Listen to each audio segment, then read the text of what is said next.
Could you tell us your name?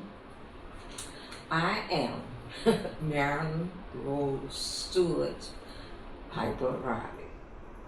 Okay. Where were you born? I was born here in New Orleans, Louisiana, at Flint Goodrich Hospital, which really was the only hospital at that time where black physicians could practice. Okay. Time's Oh. up. I said time's up. Okay. So we were not really able to afford going to a private hospital. But how I happened to be born there was Enola Lyons Baker, who was one of the leading nurses in the city, was over nurses at Flint Goodrich Hospital. And she got her start, or at least when she came to the city to study nursing. She lived at 2221 Bienville Avenue with the Grays. And because of that, In the house with the Grays. well, they had the two houses to the back of the big house.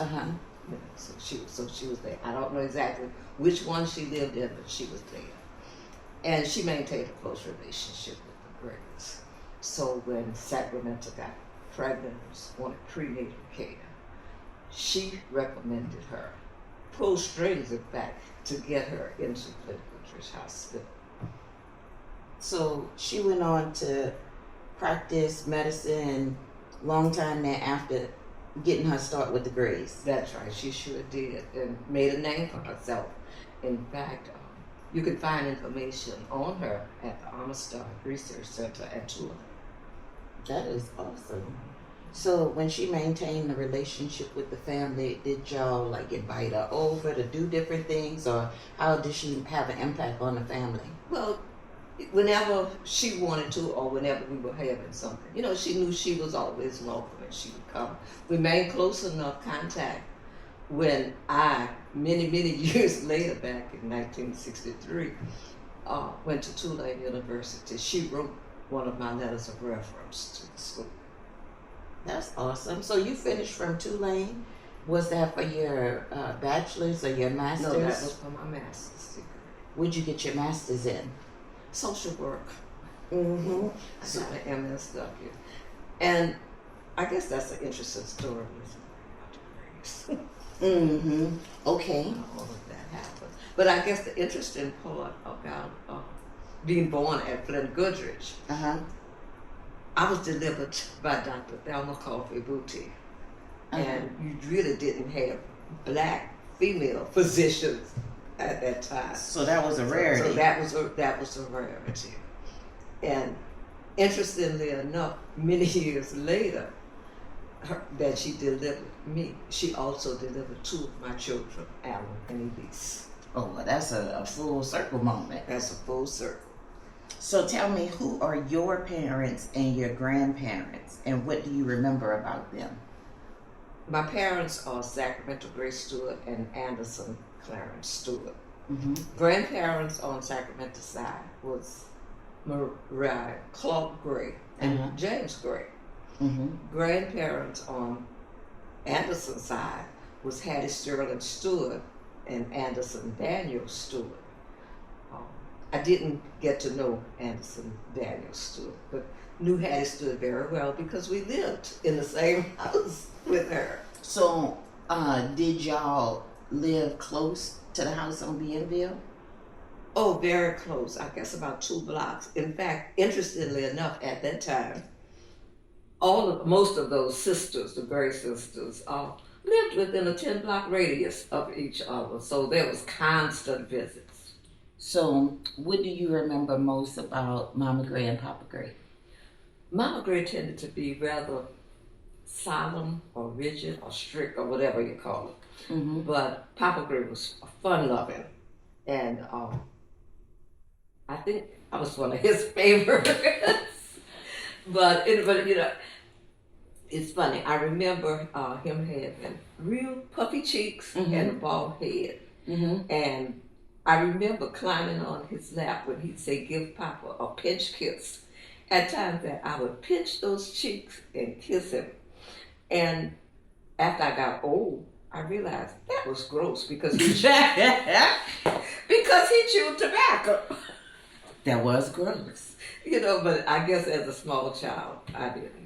I didn't think of you know, he said, "Come give Papa a pinch kiss," and I gave him a pinch kiss. So was Mama Gray the type that you would want to kiss on all the time? No, in fact, Mama Gray was not the kissing type. You know, I was an adult one time talking to Angie, that's Mama's youngest sister, and she said she didn't remember Mama Gray ever hugging and kissing. Ever?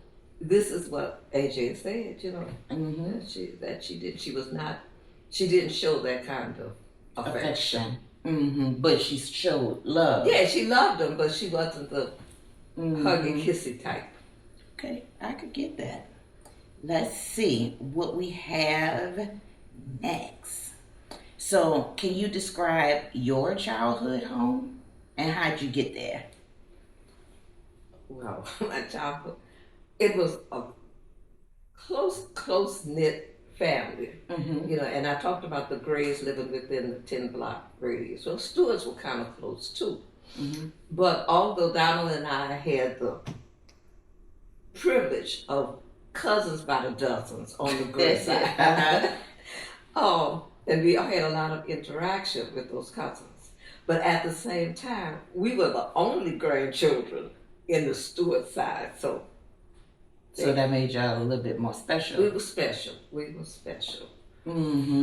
So, in your childhood home, you said y'all were within a 10-block radius, all of the family. So, was everybody going back and forth? Did you have the cousins over to y'all's house all the time? Something about had Stewart's warmth. You know, there was always food, you know, lots of food around. And all of those great cousins, Sacramento's nieces and nephews, they felt comfortable popping in whenever and staying as long as they wanted to. And in fact, my cousin Nita, who is my aunt Juanita's daughter, you know, she was almost like a big sister to Donald and I. She was there, you know, helping with us and doing things with us. And I guess, looked at her as my big sister. One of the first things I remember was when she went to high school at Gaudet and I was a little girl. She became a cheerleader. And that was the first time I knew anything about what a cheerleader was. At first I thought it was something bad. Okay, all right. But then she proved that... She proved not. You know, and Nita was kind of pretty feisty. You know, they said, Nita got into this, Nita got into that. And then when they said, Nita's a cheerleader, I said, oh my God. She really got into something. What's a cheerleader? But, you know, she was feisty but loving. And I think she and Sack were close because Sack was pretty feisty too. So birds of a feather. Birds of a feather. When I was growing up, they had a Gaudet. It was in the east, but it was an elementary school. So yeah, Gaudet but at that time, Gaudet was a private Episcopal school.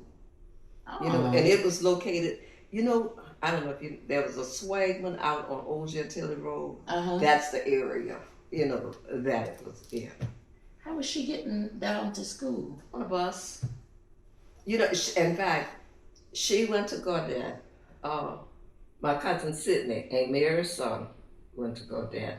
And my cousin Ruth, one of Mama Nita's other girls, went to Gaudet. Okay. What school did you and your siblings go to?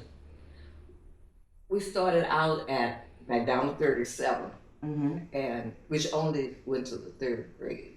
So then from 4th to 8th, we went to Albert Wicker. Okay. And then after we left Albert Wicker, we went to, Donald and I went to Clark. They did not. Well, where did she go? She went to Peters for junior high, Warren Easton, senior high.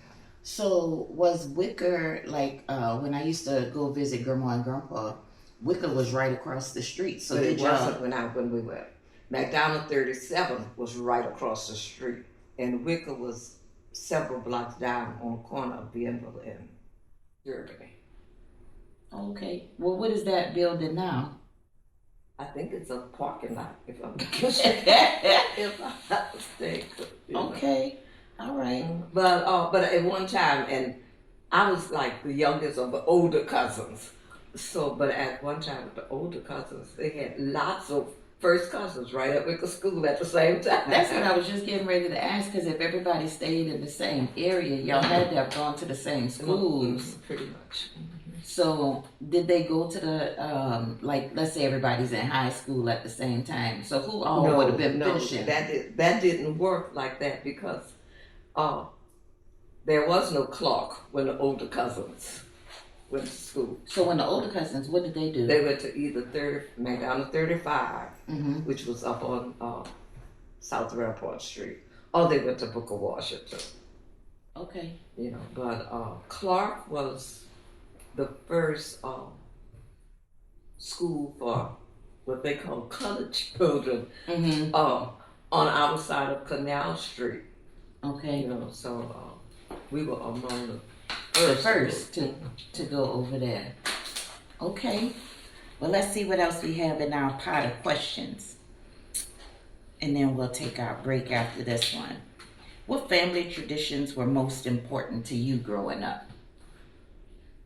I guess, well, we did the Christmas thing. That was always, a big thing. I guess one of the traditions that really I stick with today is being with the Stewart family.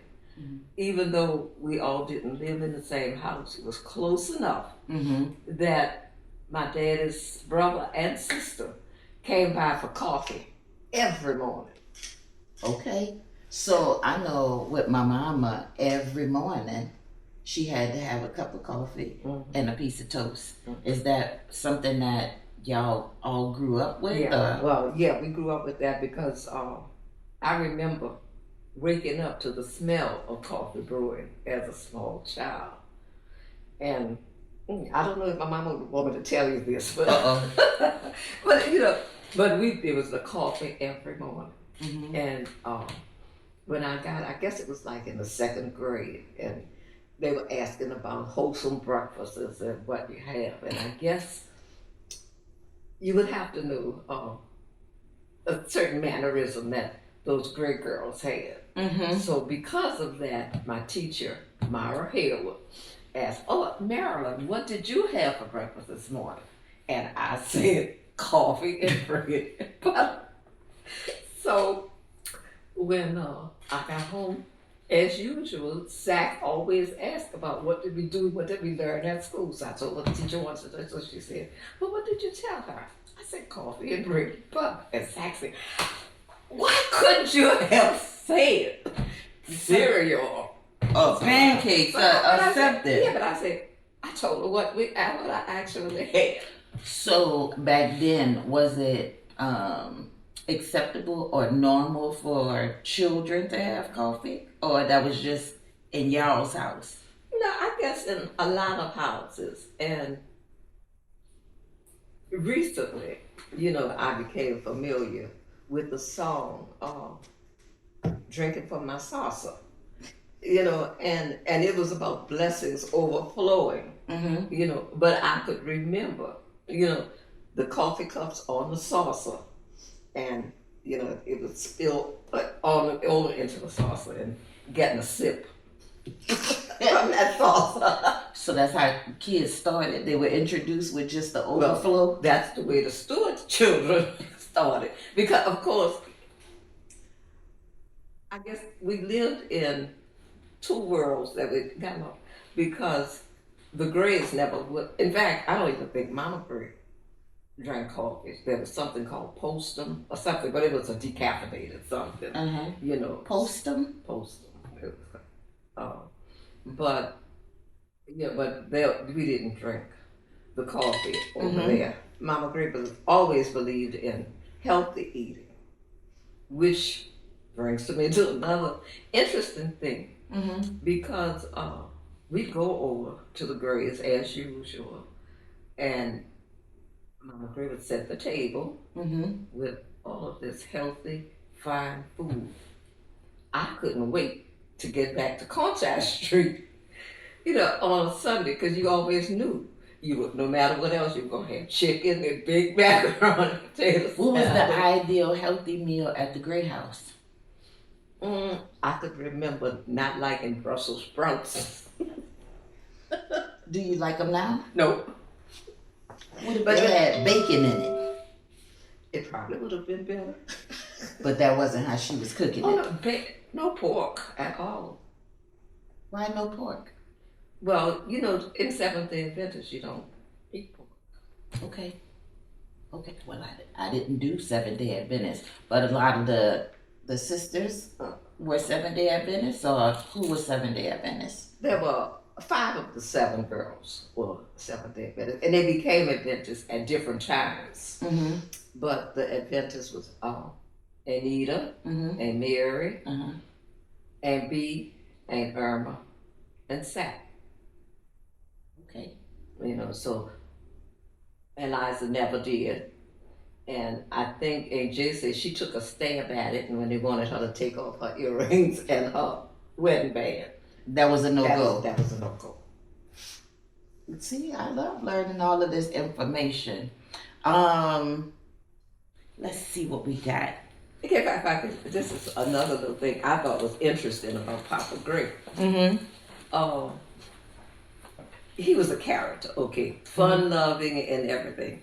I wasn't a part of the group when he'd come home with his tips from being a Pullman porter. But the older cousins would always laugh about he'd come home, and at that time tips was given in change. You didn't get the dollar tips and all that. And he would come home and say, "Who wants some money?" And all those little cousins, everybody wanted the money. Yeah. And he'd go in his pocket, pull out all his change, throw it up in the air, and you would have these cousins grab it. It's almost like flambeau at a parade. And they would get these. They would be after getting these tips. And my mama said, well, this will give you an idea about the kind of father he was. Mama Gray would have her children trying to teach them to pray and do things the right way. And apparently they were circled in front of Mama Gray, and she would be teaching them things from the Bible. Papa Gray would be behind Mama Gray, making faces and everything, cutting up. So when the hymns came, when they started singing hymns, and Mama Gray would start singing about, "Whenever you pray, let him have his way." My mama said she always thought he was talking about Papa Gray. Let him pray and have Whenever his you way. pray, let him have his way. But So he was a fun-loving guy, very affectionate, very. and you said for a living he was a Pullman porter? Yes.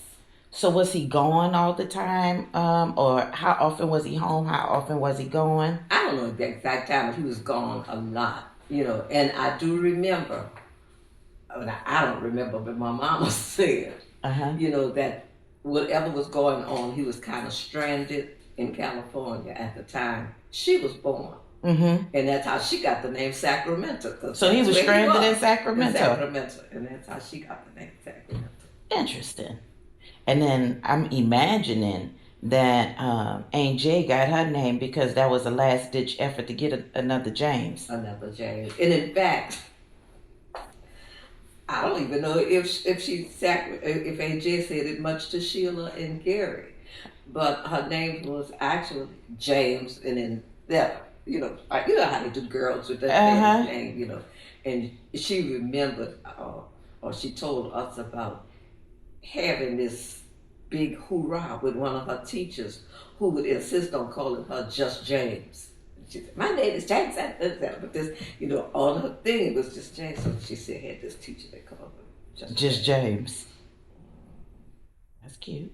So she ever do that? Sheila and Gary, because I don't know if she told them that story, but she told, We're gonna have to ask Big Sheila if that's how. Gary. Ask if that's how that went. All right, now let me see how much time we have. What time we gotta be there at least by 10. So we're gonna leave then. and then I might even add some more stuff. But we gonna probably finish out the rest of them in a little while. We're gonna have a conversation in the vehicle. I can put the camera thing on the dashboard. Y'all just talk. Yeah, that's good. If you set it up in the dashboard, I'll You take your car or take a big truck? the big truck. That'll be easier to do. Okay, it'll work. I'll do it right now. I actually don't have the car right now, but go ahead. I'm Cause taking you got the so I'm straight now. Thanks. Okay, you know, and I guess when you're talking about Papa Dre being a Pullman puller, I guess I do want to include in that he was actually on the train working as a Pullman puller when he had that final heart attack and he died on the train. You said final, he had more than one heart attack? Well, but when he had the heart attack that took him out. But according to my mama, the doctor had told him if he didn't stop that drinking. It was the drinking. What was his drink of choice? It was a bourbon. Bourbon is supposed to be good for y'all. Maybe it was the amount. Yeah. All right, I'll let Lester set up the video.